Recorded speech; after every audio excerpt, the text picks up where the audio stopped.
It started with a smile, a spark, a connection that felt innocent, safe even. Desiree Fisher didn't know she was opening the door to the very man who would end her life. She was only 24 years old, but already building a life full of purpose and ambition. Born and raised in Newark, New Jersey, Desiree had a dream that stood out in a world where many struggled to find direction. She wanted to become a detective, a woman who would chase justice, solve mysteries, and stand up for the voiceless. But on August 4th, 2023, her own story became the kind of case she once hoped to solve. Her body was found abandoned in a field on the southeast side of San Antonio, Texas, cold, alone, discarded. The kind of ending that doesn't make sense. The kind of ending that leaves a mother screaming, a family shattered, and a city grasping for answers. And the man responsible? He didn't kill her in a moment of rage. This was premeditated, calculated, evil. Her alleged killer, Calaseo Merci Brown, wasn't a stranger. He was someone Desiree had been dating, someone she trusted. And all for what? For her car. But the most chilling part? Surveillance footage, GPS tracking, and even social media messages would later reveal that Calaseo didn't act alone. There was a plan. There were accomplices.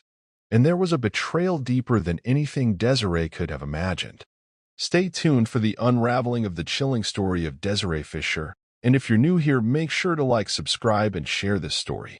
Now let's get into it. Long before the headlines, long before her name was etched into a tragic narrative, Desiree Fisher was simply Desi, a loving daughter, a devoted sister, a doting aunt and godmother, a friend with a bright laugh and a heart twice her size. Her life wasn't perfect, but it was hers, and she was determined to make something of it. Desiree was born and raised in Newark, New Jersey, a city known for its grit, diversity, and unshakable community bonds.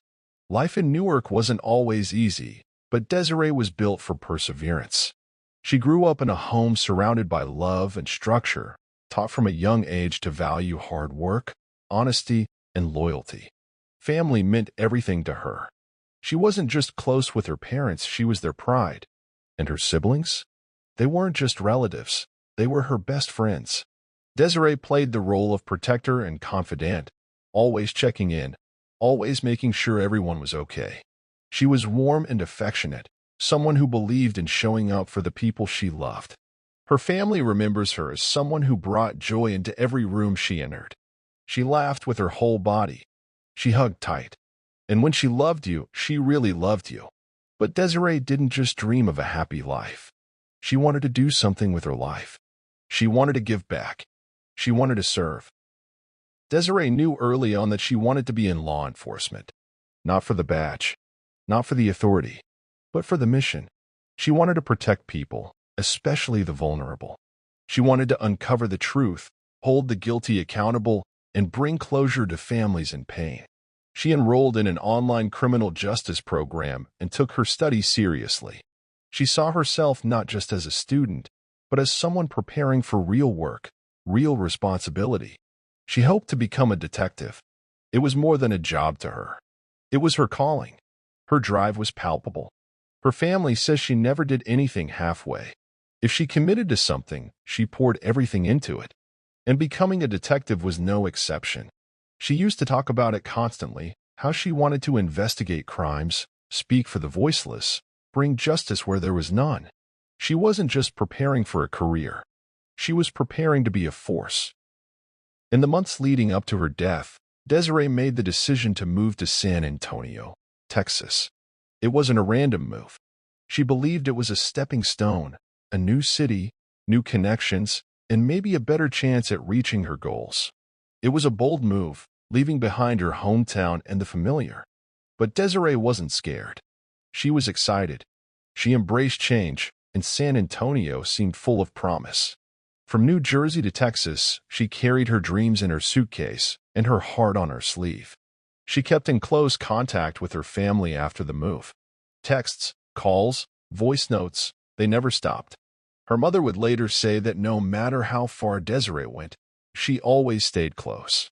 But behind the texts and the optimism, there was something else happening. Something her family didn't fully see at the time. A new relationship had entered her life, and it was one that would end up destroying it. He didn't come into her life with a warning label. There were no flashing red lights, no loud alarms, just a charming face, a few sweet words, and a mask that hid who he really was. His name was Calaseo Merci Brown, and if Desiree Fisher had known what he was truly capable of, she would have run the moment she met him. It's still unclear how exactly Desiree and Calaseo met, whether it was through friends, online, or a chance encounter in San Antonio. But what is clear is that they were seeing each other romantically in the weeks leading up to her death. Calaseo wasn't just some casual date. He was someone Desiree knew, someone she had spent time with, someone she had trusted. But trust, in this case, would prove fatal. On the surface, there was nothing particularly threatening about Calaseo. He was 30 years old, a bit older than Desiree, but not in a way that raised concerns. He dressed clean, spoke smooth, and knew exactly how to come off like he had it all together. But underneath that facade was a man hiding secrets, someone whose intentions were far from innocent. Desiree's family would later say that they didn't know much about him. She hadn't brought him around. And maybe that was a sign in itself. Maybe a part of her wasn't entirely sure about him either. Or maybe, like so many women who fall for the wrong man, she thought she could see the good in him, the part he wanted her to see. But Calaseo was a man with a different agenda. As investigators would eventually uncover, Calaseo wasn't in Desiree's life by accident. There are chilling suggestions that he may have seen her not as a girlfriend, not even as a person, but as a target. Desiree had a car, a black Chrysler 200, and Calaseo wanted it. Not a ride. Not to borrow it. He wanted to take it. Permanently. And according to police reports and the timeline of events, this wasn't a crime of passion. This wasn't some sudden burst of violence. This was planned. In fact, in the days leading up to her murder, Calaseo was already plotting with an accomplice. Surveillance footage, text messages, GPS data, it would all later reveal that Calaseo wasn't acting alone. There were conversations. There were arrangements. There was intent. Desiree never saw it coming. She thought she was spending time with a man she was dating, a man she might have even cared about. Instead, she was walking into a trap. On August 3, 2023, Desiree was last seen alive. She was with Calaseo that day. Whether she picked him up or he came to her, one thing is clear, she got into that car willingly. There was no struggle, no sign of panic, just a normal day between two people who knew each other. But somewhere along the way, something shifted. By the time midnight hit and August 4th rolled in, Desiree was missing. Her family grew concerned quickly. She hadn't responded to texts. She wasn't posting. Something was wrong, and they could feel it. And they were right. That same night, around 2:30 a.m., GPS tracking would later confirm that Calaseo drove to a remote field in southeast San Antonio, a desolate area near the 410 loop. An area with no lights, no traffic, and no witnesses. It was there, in the dead of night, that Desiree Fisher was killed. We still don't know exactly how it happened. The medical examiner's report remains sealed. But what we do know is this. She was murdered. Her body was dumped. And her car? Calaseo took it. He drove off as if she never existed. It was the call no mother ever wants to get. The kind that turns your heart to ice. That steals the air from your lungs. That cracks your soul in a way you never recover from. On August 4th, 2023, at around 2:30 a.m., authorities discovered a young woman's body dumped in a field off the 410 loop in southeast San Antonio. The body had no identification, but the signs were grim. It was clear she had been murdered. There was no accident, no natural cause. This was intentional. This was brutal. At first, she was simply listed as a Jane Doe. But back in Newark, New Jersey, Desiree Fisher's family already knew something was terribly wrong. They hadn't heard from her.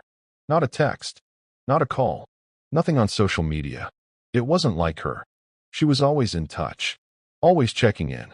Always sending love. The silence wasn't just suspicious, It was terrifying. And then came the confirmation. The police reached out to her family.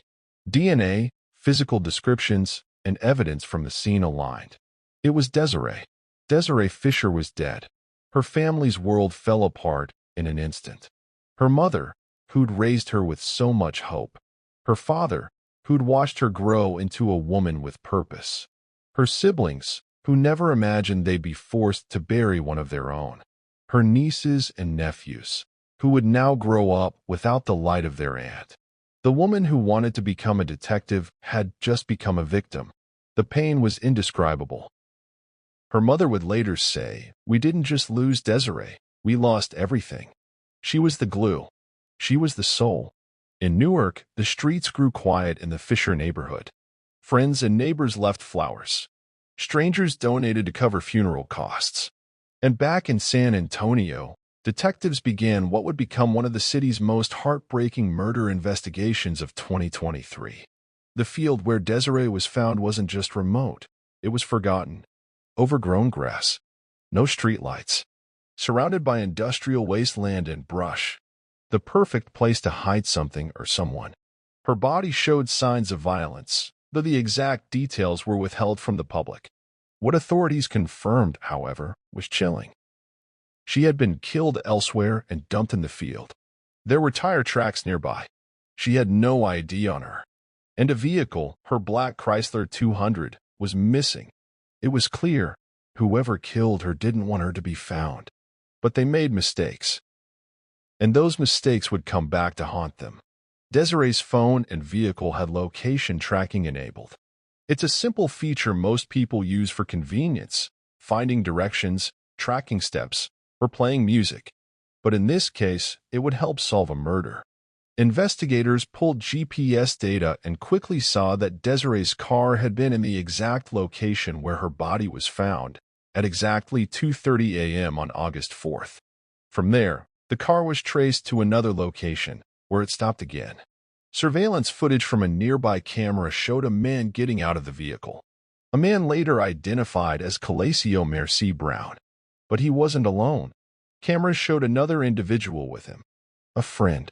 An accomplice. Possibly someone who helped carry out the plan. Or at least knew about it. Detectives now had something they could work with. GPS and video surveillance were lining up. And the man last seen with Desiree, the one she had been dating, was now in the frame. Calaseo Merci Brown had gone from boyfriend to suspect, and the walls were closing in. In every homicide case, detectives are racing against time. The longer a killer is free, the more lies they weave, the more evidence they hide, the more danger they pose. But in Desiree Fisher's case, the truth was unraveling faster than her killer ever expected. The Bexar County Sheriff's Office had one major advantage: technology. Between GPS logs, cell phone pings, surveillance footage, and interviews with Desiree's family and friends, investigators were quickly able to identify and track the last person seen with her, Calaseo Merci Brown. When they searched his background, they found something disturbing. Calaseo wasn't a ghost. He had a criminal record: theft, drug-related charges, suspicion of fraud. Nothing extremely violent on record at the time, but enough to raise eyebrows. Enough to signal that this wasn't his first time operating on the wrong side of the law. Then came the real breakthrough. Detectives obtained footage from multiple cameras along South W.W. White Road and Rigsby Avenue, tracking the exact path Desiree's car took that fateful night. In one critical clip, shortly after 2:30 a.m., Calaseo is seen abandoning the vehicle and getting into another car, one registered to a close associate. This wasn't panic. This was planned. He knew where he was going. He had a backup ride. He even had someone helping him disappear. Investigators didn't stop there. They started knocking on doors, talking to everyone in Calaseo's orbit. And the stories started lining up in a horrifying way. A witness, believed to be a friend of his, told police something chilling. Calaseo had been talking about stealing a car for weeks. Not just any car, Desiree's Chrysler 200. He knew she had it. He knew she was new in town. He knew she trusted him. And most damning of all, he reportedly said, she's soft. She won't see it coming. That statement would later be repeated in court as evidence of premeditation. He had lured her in, built false trust, and used that closeness to set her up. It wasn't about love. It wasn't about jealousy. It was about opportunity and greed. Once all the pieces were in place, it was time to move. On August 6, 2023, just 2 days after Desiree's body was discovered, Calaseo Merci Brown was arrested and charged with murder. He was calm, stoic, like none of it mattered. Authorities took him into custody and held him in the Bihar County Jail on a $1 million bond. He offered no confession. He made no statements. He simply waited, expressionless, as his mugshot was taken and news of his arrest spread like wildfire. News outlets picked up the story, and heartbreak turned to outrage. "Woman killed by man she was dating so he could steal her car," read one headline. Another called it a senseless, calculated betrayal. Desiree's family held a vigil in Newark. Dozens gathered to mourn the young woman who had always believed in justice, only to be denied it herself. Her mother said through tears, "He didn't just take her car. He took our future, our peace. He took the heart of this family." With Calaseo behind bars, prosecutors began preparing for trial. The evidence against him was mounting. GPS data placing him at the field where Desiree's body was found. Surveillance footage showing him in her vehicle and abandoning it. Witness testimony linking him to the plan to steal her car. A timeline that aligned too perfectly to be coincidence. And yet, through it all, Calaseo pleaded not guilty. But the public wasn't buying it. The more that came out, the more clear it became. Desiree Fisher's murder wasn't spontaneous. It wasn't accidental. It was the result of a cold, deliberate setup. Desiree came from a family where love didn't come in the form of luxury or ease. It came in the form of support. Her mother raised her and her siblings with firm values. Be good. Be strong. Be better. And Desiree took those words to heart. Even as a little girl, she was curious and intuitive. She would ask questions no one else thought to ask. She wanted to know how things worked, how people thought, and why things were the way they were. Her family saw early on that she had the kind of mind that needed to understand the truth. She was sharp, book smart, and street smart. Not an easy balance, but she had it. By the time she reached high school, she had already started dreaming about becoming a detective. Not just for the badge, but for the justice. For the people. Desiree couldn't stand to see people hurt. She hated bullies. She had no tolerance for abuse. If she saw someone struggling, she would step in, even if it cost her. She didn't just talk about being kind. She lived it. Desiree enrolled in college and began her journey in the field of criminal justice. She wasn't in it for the paycheck. She wasn't in it for power. She was in it because she wanted to make a difference. She dreamed of helping victims, especially women. She wanted to stop domestic violence. She wanted to work cases involving missing girls, trafficked teens, and silenced voices. She knew there was evil in the world, and she believed it was her calling to fight it. Desiree wasn't just preparing for a career. She was preparing for a mission. And that's what made what happened to her so unbearably cruel. Desiree's death was more than tragic. It was ironic, haunting, and deeply unjust. The very woman who wanted to stop violence against women became a victim of it. The very woman who wanted to solve crimes was taken by one. But her story doesn't end with that act of violence. Because Desiree is still being remembered, and not just by her family. People from across the country have heard her story. Many have felt moved to speak up about abuse, about predatory relationships, about trusting your instincts. Her name has been shared in groups dedicated to stopping violence against women. Her life has become a symbol of what's lost when evil goes unchecked. Her family speaks of her in present tense. Her mother said, "She's still with us. Every time I stand up for justice, she's there. Every time I talk to a young girl about trusting herself, she's there." Desiree's not gone. She's working through us now. And so, the light that was Desiree Fisher may have been taken far too soon. But that light? It didn't die. It multiplied. Every crime leaves behind traces. Some are physical, fingerprints, fibers, blood. Others are digital, pings, timestamps, location locks.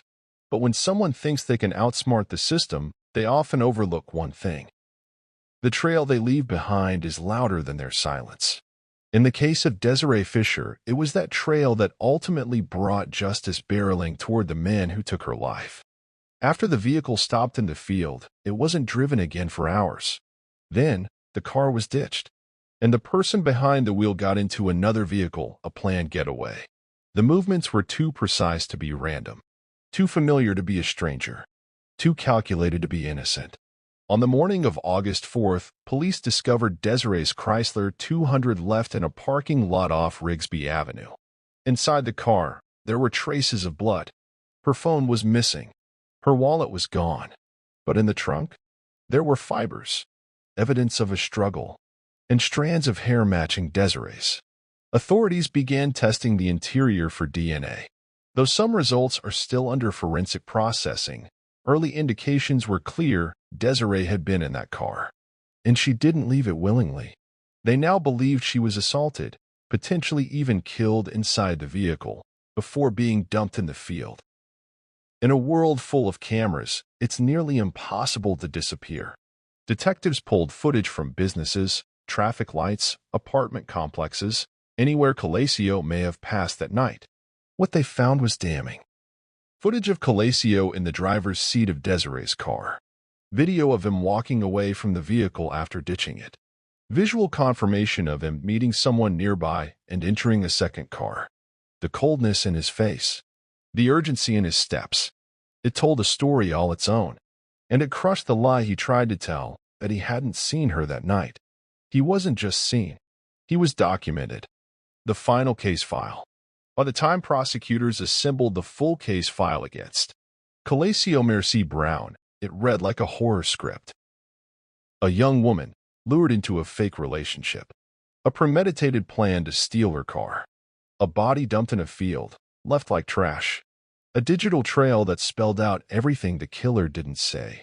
And a suspect who showed zero remorse. With all this, the murder charge was airtight. And the bond? Set at $1 million. But what's money to a grieving family? They didn't want bail. They wanted answers. They wanted justice. And they wanted the world to know that Desiree Fisher's life mattered. When a life is taken, the courtroom becomes more than just a space for legal proceedings. It becomes a place of reckoning, a place where truth meets consequence. And for Desiree Fisher's family, it became the one place where they could finally look the man who stole her future directly in the eye. Calaseo Merci Brown entered the courtroom for the first time not with defiance, not with regret, but with silence. No apology, no emotion, no explanation. The courtroom was still. Desiree's family filled the benches, her mother, her sisters, her cousins, people who had flown in from New Jersey to witness justice in motion. Many wore shirts bearing her name. Some held photos. All of them sat with hearts that trembled, but hands that stayed folded. When the judge read the charges, first-degree murder, vehicle theft, and tampering with evidence, Calaseo simply nodded. No plea was offered at that time.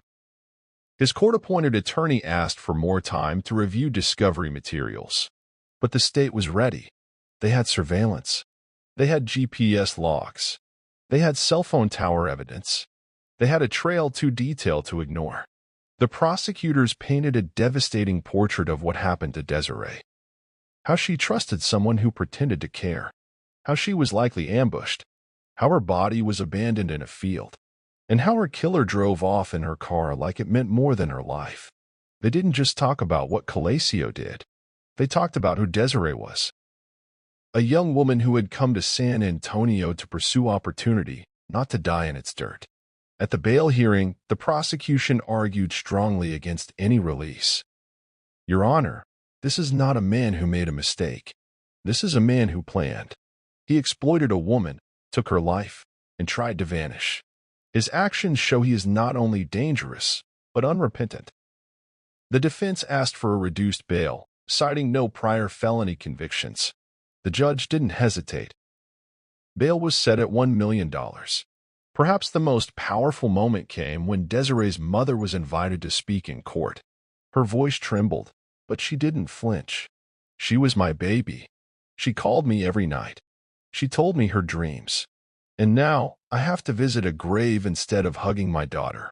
I want to know why. I want him to say it. I want to know what kind of monster could do that to someone who trusted him. The room was silent. Calaseo didn't look at her. He stared at the table. Some said later that it was the first time they saw fear on his face, not because of what he'd done, but because of what it exposed about him. He hadn't just killed someone. He'd killed someone who believed in him. As of this writing, the full criminal trial is still pending. Prosecutors have signaled that they may pursue the maximum penalty under Texas law, which could mean life in prison without the possibility of parole. There is also speculation about whether more charges may be filed if new evidence emerges, particularly relating to motive and premeditation. Several delays have occurred due to backlogged courts, but the evidence remains stacked. A grand jury indicted Calaseo quickly, and his legal team has so far offered no alternate explanation for the damning data. Behind the scenes, the DA's office continues to gather statements, forensic results, and expert testimony. They want this case to be bulletproof, because Desiree Fisher deserves nothing less. Desiree's family has made it clear they are not interested in a plea deal. They want the full story exposed in court. They want every frame of surveillance, every text message, every timeline entry shown to a jury. They want people to understand exactly what kind of evil walked among them.